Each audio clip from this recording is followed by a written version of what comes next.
Have you seen this ad?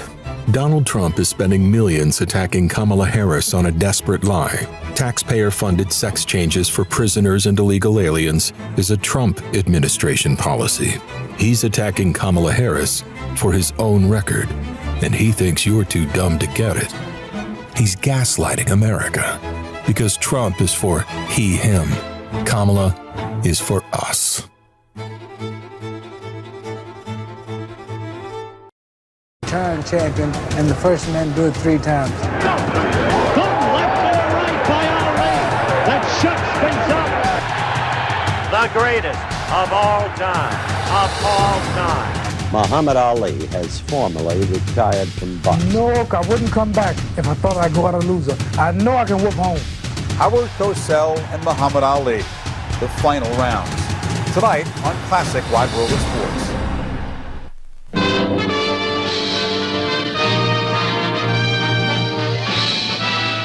Spanning the globe to bring you the constant variety of sport, the thrill of victory, and the agony of defeat. The human drama of athletic competition.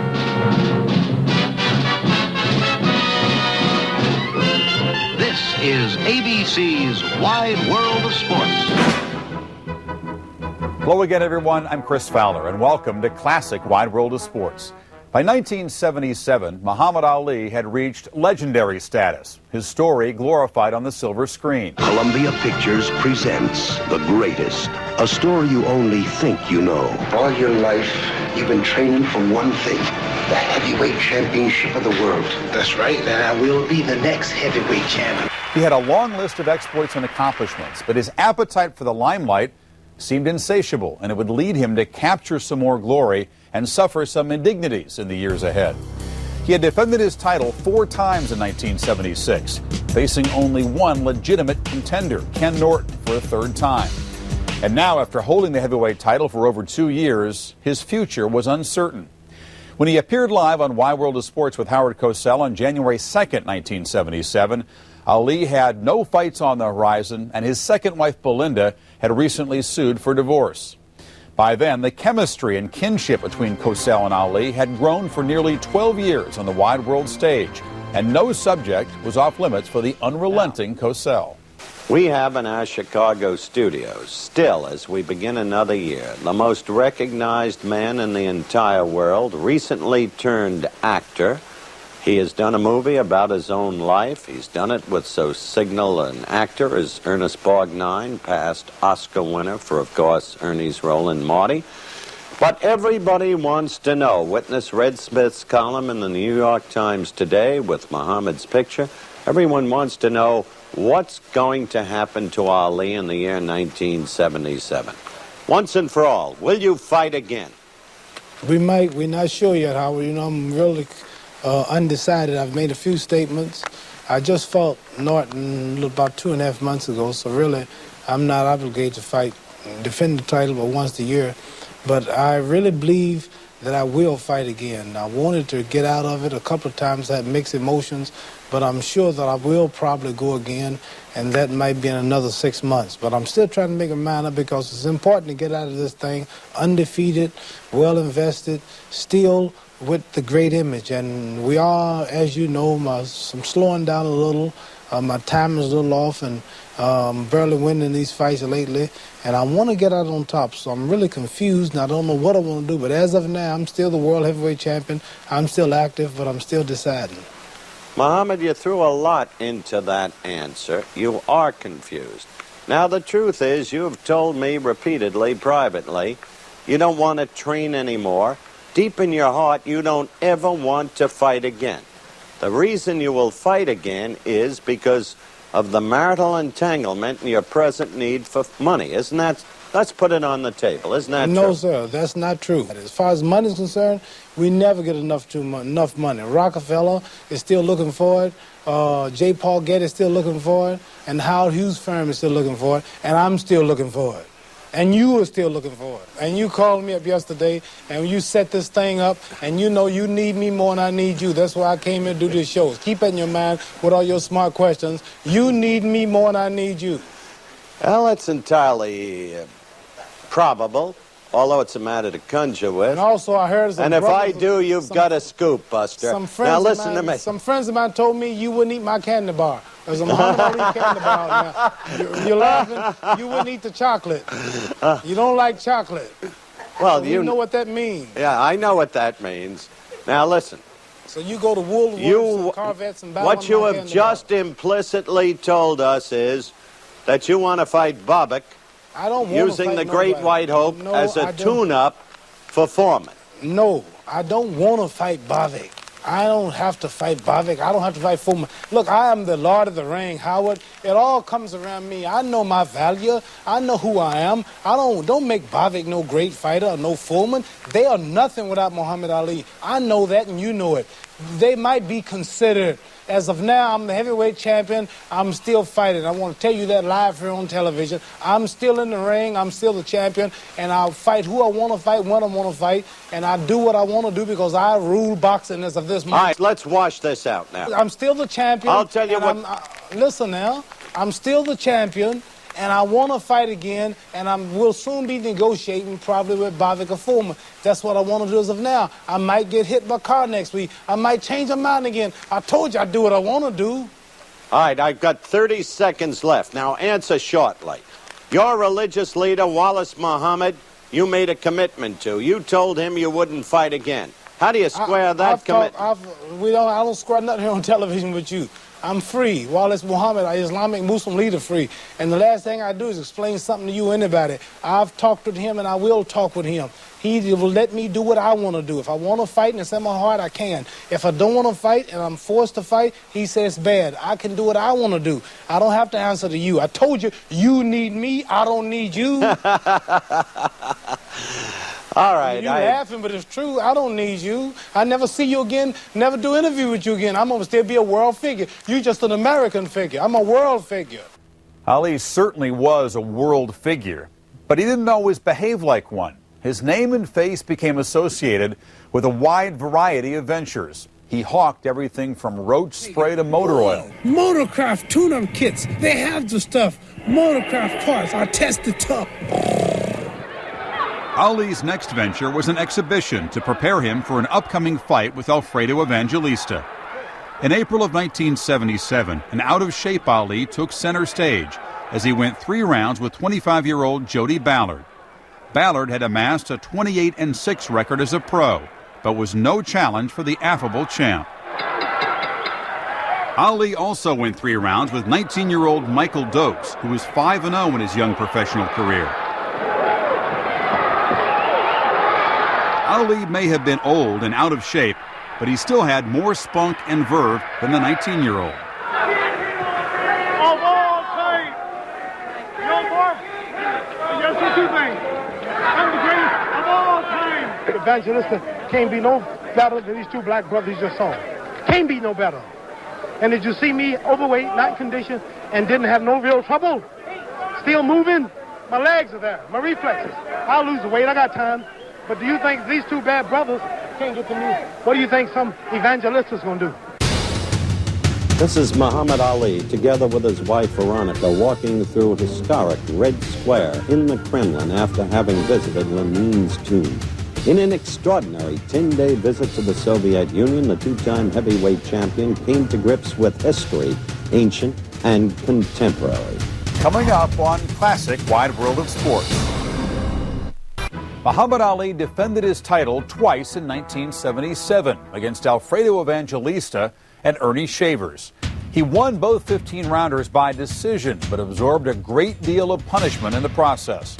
Ferdy Pacheco, Ali's fight doctor throughout his career, quit after the Shavers bout, in part because his warnings about Ali's deteriorating condition were ignored. At 36 years of age, with 57 professional bouts in his career, Ali was on the lookout for easy opponents. He thought he'd found one in Leon Spinks. Although he was an Olympic champion, as a professional, Spinks was an unrefined novice with 7 fights. Ali did little, if any, training for the fight, which took place in February of 1978. Ali stayed on the ropes in the early rounds, absorbing Spinks' blows, waiting for him to punch himself out. But the 24-year-old did not tire. Ali did. Spinks dominated the fight, countered by a feeble offense from the champ. The challenger won a split decision, and Ali was philosophical in defeat. We're all going to lose in life. You're going to lose your wife, you're going to lose your mother, you're going to lose your father. We all have losses in life. And one who can really overcome them losses and just keep living and try to come back and be successful. You can't go die because you lose. I did my best. One thing I could feel, which I believed it, but I didn't believe it was yet time. You feel the age. At 25, 26 years old, I know I've done much better. 36 is getting in the age. It was the first time Ali had lost his title in the ring. But that loss did not diminish his stature as an international figure. 4 months after the Spinks fight, Ali and his new wife Veronica embarked on a 12-day goodwill tour of the Soviet Union. And the American public learned all about his trip when he shared his experience with Howard Cosell on Wide World of Sports in June of 1978. Hello again, everyone. I'm Howard Cosell. At the top of the telecast, we indicated that we'd be showing highlights of Muhammad Ali's recent and thoroughly extraordinary visit to the Soviet Union. We're going to do that right now. The two-time heavyweight champion of the world here in the studio with me. And this, believe me, is footage rarely seen by Americans, or at least most of it. So let's begin, Muhammad. Right here. You're in the historic Red Square in the Kremlin, and you're going to visit the tomb of the founder of, in effect, of the communist state, Lenin. Lenin, that's right. And I was so surprised to see so many youth following us and so many fans so far from the stage. And there I'm with Veronica, my wife. And then a little bit of a workout with some of the students. Amateur boxers, little boy jumping around, popping him in the belly. And he's real good. I was surprised. These are Russian news writers who are really enthused. They liked it. Well, this is in the city of Tashkent, which is the capital city. Tashkent, right. Of the Republic. That's me meeting one of the Muslim brothers there. I was so surprised to see these people because they follow very few athletes from any part of the world. Now, you prayed inside, not outside. Yeah, inside. They pray inside and outside the places. So many people were there, and we were inside with the leader. I don't think anybody's ever seen you praying before. Right, well, this is something that's not for publicity, but we let the cameras there so you can make your show much better and give you a little prestige. What are you doing there, fishing? A bunch of tadpoles, a little light pond, and I actually caught a few of them. I don't know if you caught it on camera, but I caught a few of them. What is that, That's the hotel. Looks like something on Miami Beach, but that's Tashkent also. That's Lenin's museum there. And now you visit. That was a big honor, walking in there. I really couldn't believe it. I gave him a hug and a kiss. He returned the hug and a kiss. The press stayed there for about 10 minutes. Then he put all the press out, and he had us, he gave us a good little lecture, and he's glad we were there. Hope I come back. He's hoping pave a nice way for the Olympics. Hope my relationship with them can help the American people. And a lot of nice things. That's his interpreter, you see, talking to him in the back. That's my wife. And it was really some honor and feeling to know that he would give us 35 minutes private and actually knew me and called me by name, Muhammad Ali, and wished me luck in my next fight. It was really some feeling. The meeting with Brezhnev went smoothly, but exhibition bouts against some tough Soviet heavyweights did not. Ali faced 3, going 2 rounds with each, and he had his hands full all night. He was overweight, ponderous, quick to tire, and displayed only occasional flashes of his old skills. Howard Cosell, the consummate journalist, confronted his friend with the cold reality. We've got to be honest with one another in the wake of all of the years we've had together. Always, you've been a man of great pride about your ability. As a matter of pride, how can you bear to watch yourself in that kind of condition? I did it just to test myself, to see what type of shape I'm in. How can I do? Overweight, no shape at all, no rest, running the country, eating wrong, no condition. I mean, the worst thing I could do, the worst condition I could be in was there.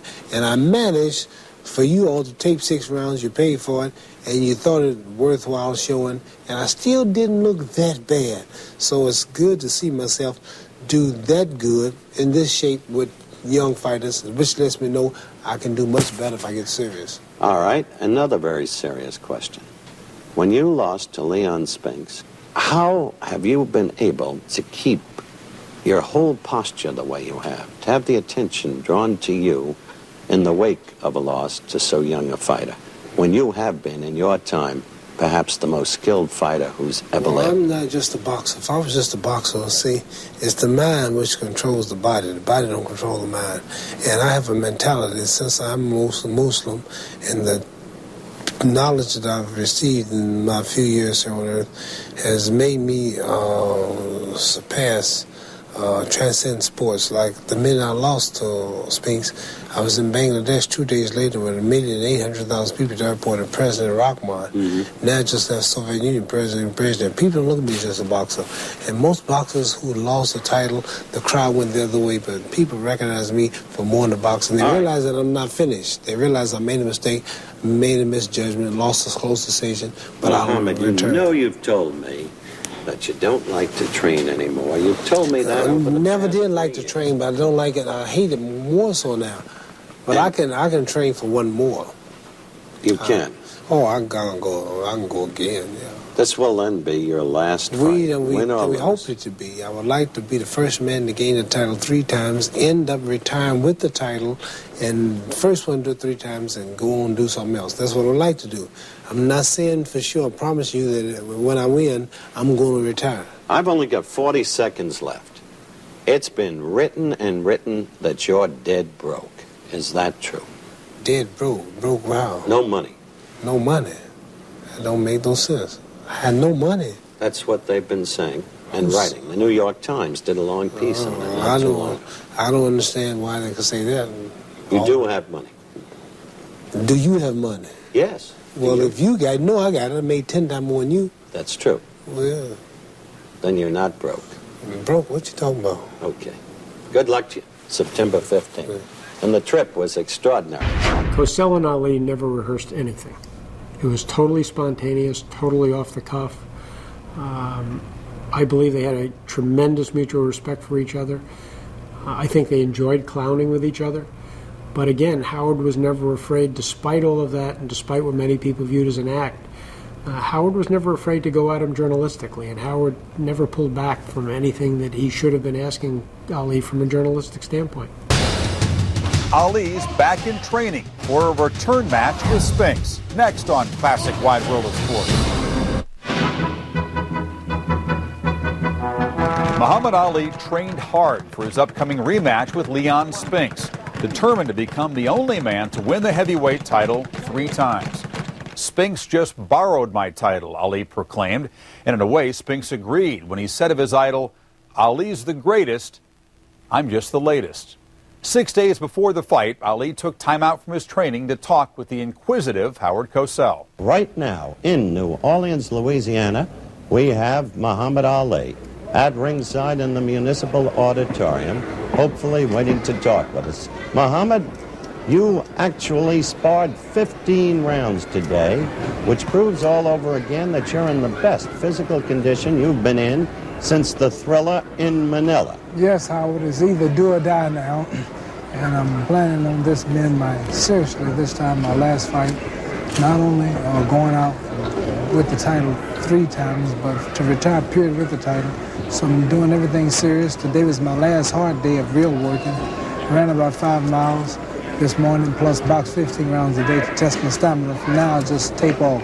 Now, you know something more about Spinks than you did the last time. You certainly have developed a respect for him because he did beat you cleanly. Right, not only I, Howard, but yourself, the world, the experts, everybody know more about him. Nobody knew. I was 7, he was 7 pro fights. They said he only had 7 pro fights.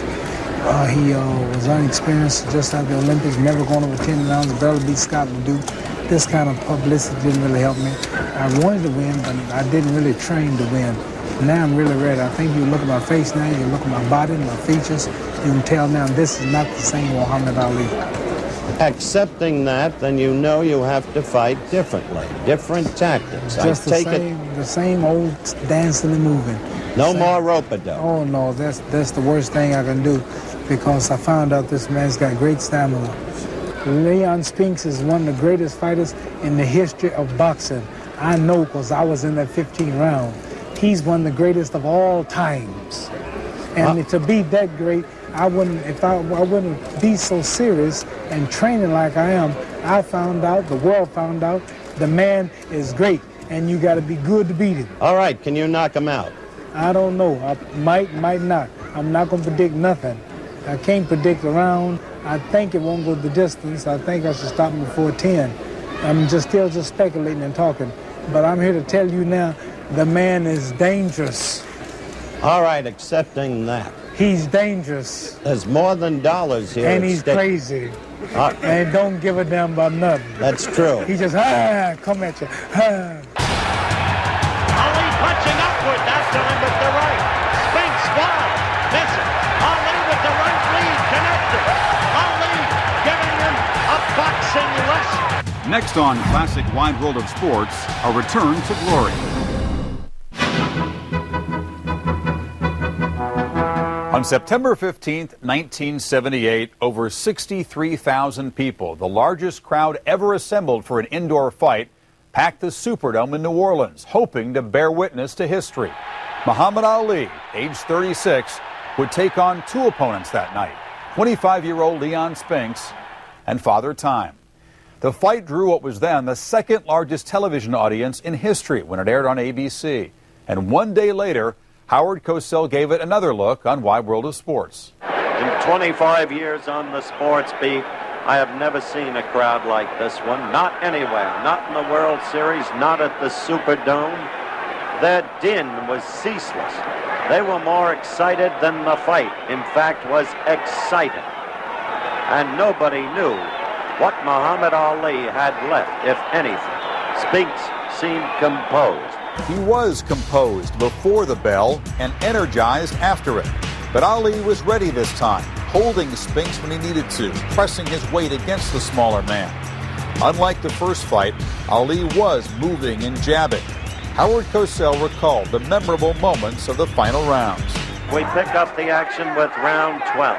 From the beginning, Dundee had known that Ali could outmuscle the smaller man. Note the movement here. He retained that movement throughout the fight. This was the last round, round 12, of a sweep for Ali on all scoring cards from rounds 7 through 12. Throughout the fight, after the first round, Spinks was unable to penetrate. He kept coming, but he couldn't connect. I suppose, in a sense, that was Ali's achievement last night.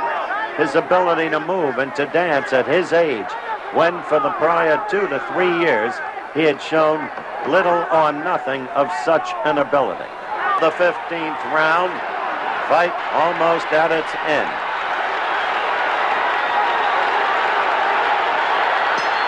There it was over. They fought for a couple of seconds after the sound of the bell. Ali went back to his corner. There was sheer bedlam in that ring. One took one's life in his hands to go into it. I know. I did. Watch closely the gloves of Leon Spinks. Leon Spinks knew he had lost, and he had lost to his idol as he hugged Ali, who turned around. Now, the decision. Good. Ernest Kojo scores. 10 Ali, 1 even, 4 Spinks.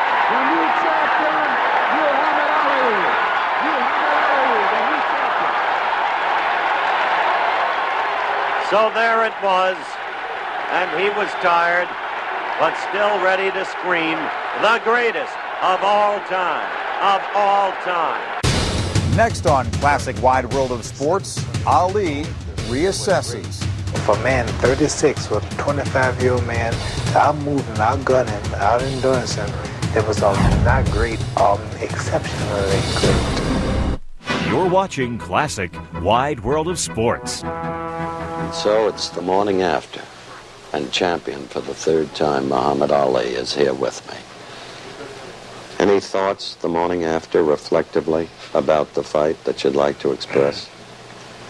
Well, I'm just so happy I won the fight.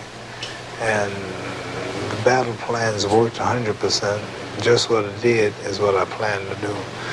And I'm just happy I won, and there's so many good reasons as to why I can say I'm glad I won.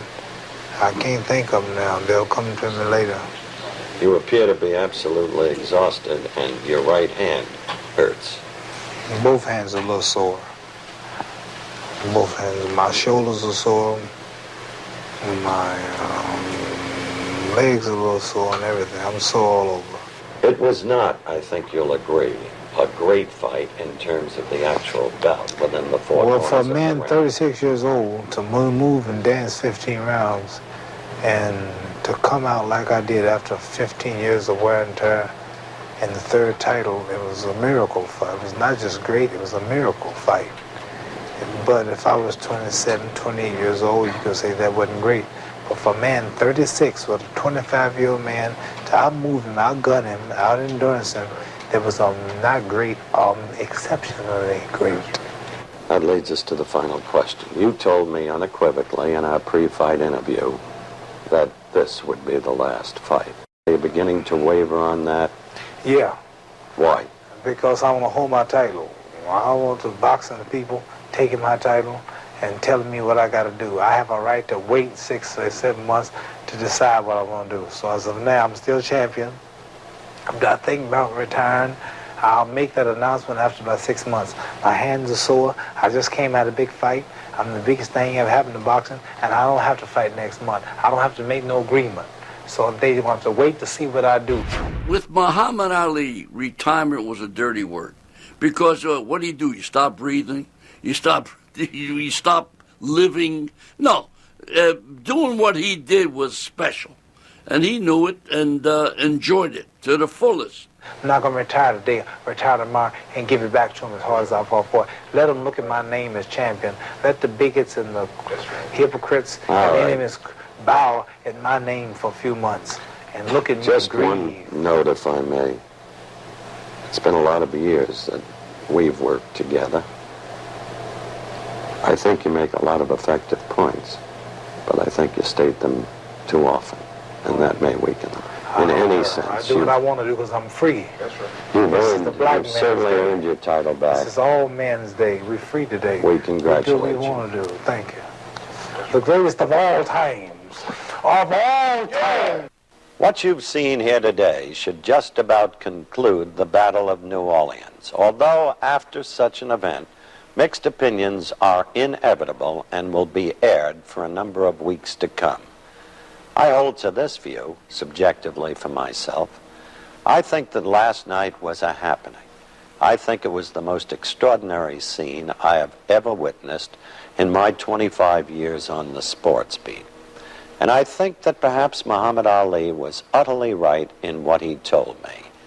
Because at age 36, to come back the way he did from 2 to 3 years of apparent decline, and to, as he put it, dance all night, to sustain, was an astonishing feat. I've received a number of telegrams telling me the fight was fixed. I suppose there'll be opinions like that, but they're too absurd to dignify. Had they had the knowledge, the intimacy of knowledgeability, to know what Ali went through to prepare for this fight at Deer Lake, Pennsylvania, they would know better. And for such people, I wish they would try to dance all night against a man of 25, almost 201 pounds, a body of tempered steel. That's why the achievement was extraordinary. And I think when you look at the whole life of the man, the kid who could barely read or write, and who can still barely read or write, but who can move from the White House to the Kremlin, who can be at any level of the social stratum with equal ease and facility, and look at the whole of the dimension of the man and the background from which he came, you've got to admit, Muhammad Ali is remarkable. So long from New Orleans.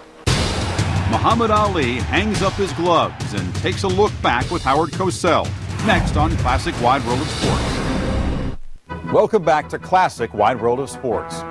On June 26, 1979, 9 months after regaining the heavyweight title for an historic third time, Muhammad Ali announced his retirement. Howard Cosell had been a constant through the many phases of Ali's career, a source of support, provocation, and candor. So it was fitting that Ali, showing signs of physical decline, shared some poignant moments with his cohort as they reminisced on Wide World of Sports in July of 1979. Hello again, everyone. I'm Howard Cosell. Within the relatively recent days, as you probably know, Muhammad Ali has formally retired from boxing. He did it by the dispatch of a letter to the World Boxing Association in which he said he would not be defending his heavyweight title. We're going to talk with the great man himself. He's in Los Angeles. We have a split screen set up. Muhammad, hello again. Good to be back with you again. First, in your view, what was your single greatest fight? Well, first of all, Howard, I can say it's difficult to say which fight was my single greatest. I know the one that I liked the best was the fight in Manila with Joe Frazier. All right, Muhammad, let's begin at the beginning. The two fights with Sonny Liston, your whole career jarred by controversy. There were those to this day who say those fights were fixed. At the end of your career now, answer such people. Well, I would like to say that I can't blame them for thinking something was wrong because Liston had built such image. He destroyed Patterson twice and Zorf Foley, Cleveland Williams, and he was really a great fighter, and I was so hated because of my Islamic religion, the draft resistance, and they wanted me beat so bad they just couldn't believe that I was as great as I was. April 28, 1967, Houston, Texas. We were together. You rejected military induction. 3.5 years ensued of enforced idleness. The press, not quite, but almost unanimously, glad about what was being done to you. Looking back today, how do you feel about those people? Well, I can't say that they were glad what was happening. Some probably were, but I never say all. But I don't feel no malice or nothing bad because they were only doing what they thought at the time was right. Later, they all changed and realized I was right. All right, for that. It was reported shortly ago that Bob Arum, the boxing promoter, this reported on radio and on television, paid you $300,000 for you to write a letter of retirement to the World Boxing Association. Is that true or not true? Well, if that's true, I know nothing about it, so I say it's not true. But I was paid a great sum to hold my retirement party, which will be here in the Forum in Los Angeles on September the 6th. And that was part of the payment for us to have the show and the promotion during the Forum, which they plan to make the money back. But can't nobody pay me to retire. Final question, Muhammad. Are you glad it's over? Yes, sir, Howard. I'm so glad that's all over. I'm glad that I'm still intelligent enough to speak. I'm glad that I'm a three-time champion. I'm glad I got to know you. And thank you for all the backing. I remember when the Vietnam crisis was going, you would go on television and say, if you don't believe Muhammad Ali's the champion, then get in the ring with him. And I want to say that helped me during my exile. Thank you. You are the greatest, aren't you? I try to be. Good luck. That was just used. Thank you. Good luck to you, and it's not goodbye, it's au revoir, my friend. Thank you, Howard. But Ali could not stay away. Caesar's Palace, Las Vegas, Nevada, in recent years, the boxing capital of the world. The Sports Pavilion right there, the scene set for dozens of title fights. But come Thursday night, that arena right there now being built, the scene set for the return to the ring of one of the most extraordinary figures of our time, Muhammad Ali. Next on Classic Wide World of Sports.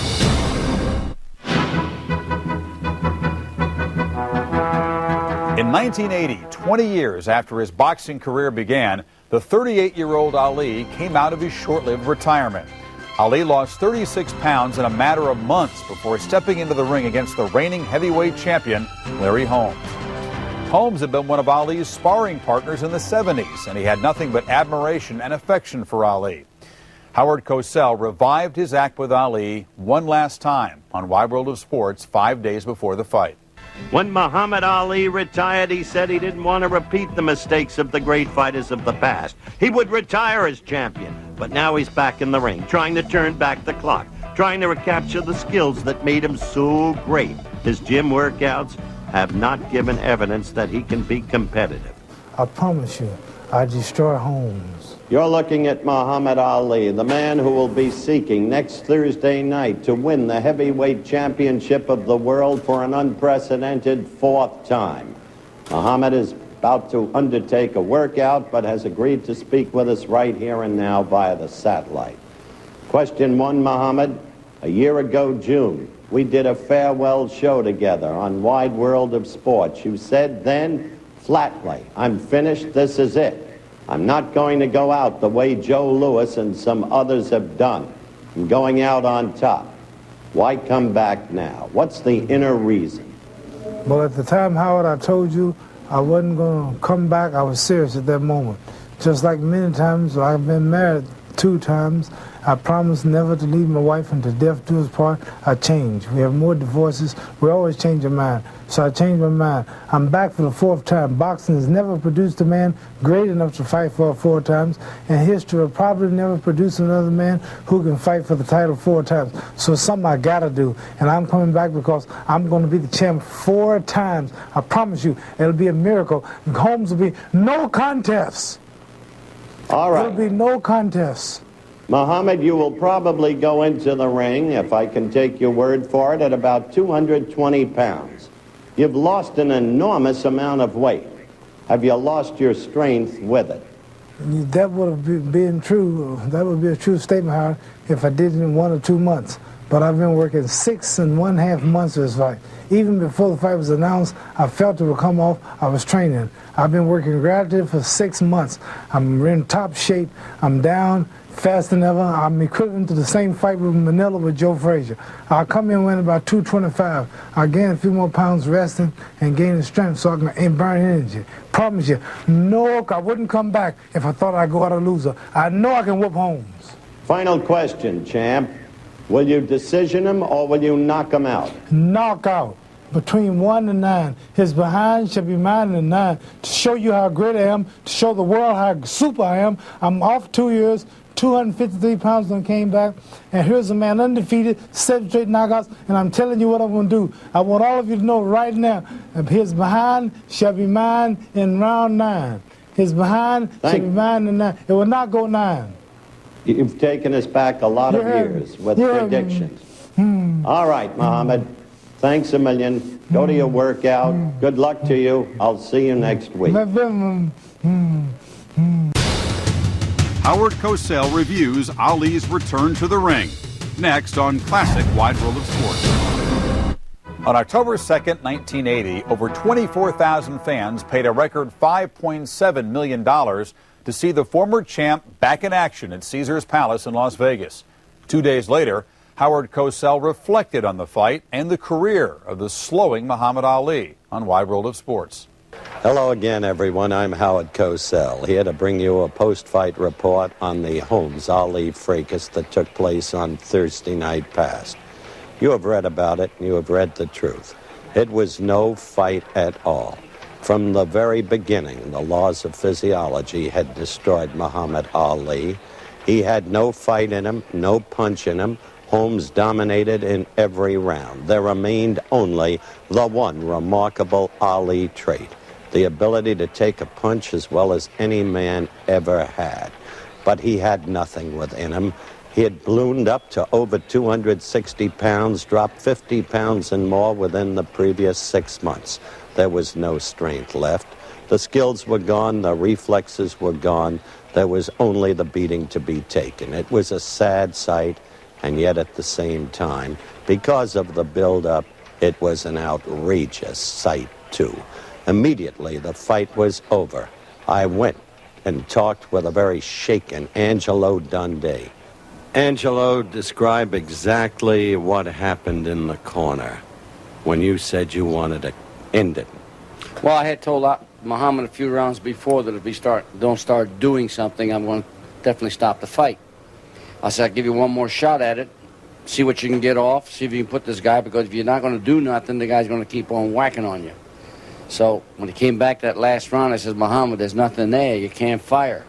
So I don't want to see you take a licking in there for no reason. And that's when I got up and I told the referee, no more. Do you think Ali's position in boxing history will be tarnished by this? I don't think so. I think Muhammad Ali is a legend. He's an era. He's been a heck of a good time for me to be with such a great man. I remember Ali saying to Howard, what if I lost all this weight? What if I turned back the clock? What if I had the skills and looked exactly as I did when I went in the ring against the big bear, Sonny Liston? Who would you pick then? And Cosell chomped down on his cigar and said, Holmes. And I think it was one of the few times in his life that Cosell maybe felt badly about being right. Immediately after the premises had cleared, Ali went to his suite, Suite 301 at Caesar's Palace in Las Vegas, Nevada. And I went up to that suite, spoke with his wife, Veronica, his brother, Rahman, all of the others who were there. Muhammad was in a back room with his doctor, and he was in no mood or condition, and properly so, to talk to anybody at that minute. However, he did meet a prior commitment the following morning with our David Hartman of ABC's Good Morning America. Spoke with David and told David, in the words of General MacArthur, I shall return. I have Muhammad waiting on the phone now to update the whole situation with him. So, Muhammad, how are you feeling, first of all? Feel okay? Yeah. Now, you told David Hartman, Muhammad, that you shall return, that you shall fight again. You've had more time to think. Do you really want to entertain that thought anymore? Yes, sir. I'll tell you something, Howard. I don't know what was wrong. Something wasn't right. For 2 rounds, I couldn't seem to throw a punch. I couldn't seem to get away. And I was tired after the first round. I know it wasn't myself. Howard, just another setback. Spinks beat me, or Frazier beat me, or Norton beat me, and I never give up. And if I was in my best shape and couldn't do no better, I'd be first to say it's all over. But I know it wasn't right that night. Anybody watching those fights, I went 2 rounds without throwing the punch. That didn't make no sense. 2 rounds and didn't throw one good punch. Okay. Okay, thank you, Howard. Thank you. Bye-bye. It was tough for Howard Cosell to cover Ali in the later years against Larry Holmes. It was tough for everybody to cover Ali in the later years. That was a horrible, horrible thing to watch. You had this guy who had once been a great fighter, and more than that, had been this sparkling, effervescent symbol of youth, and he was talking funny now. This final postscript. I'll never waver in my respect for Muhammad Ali.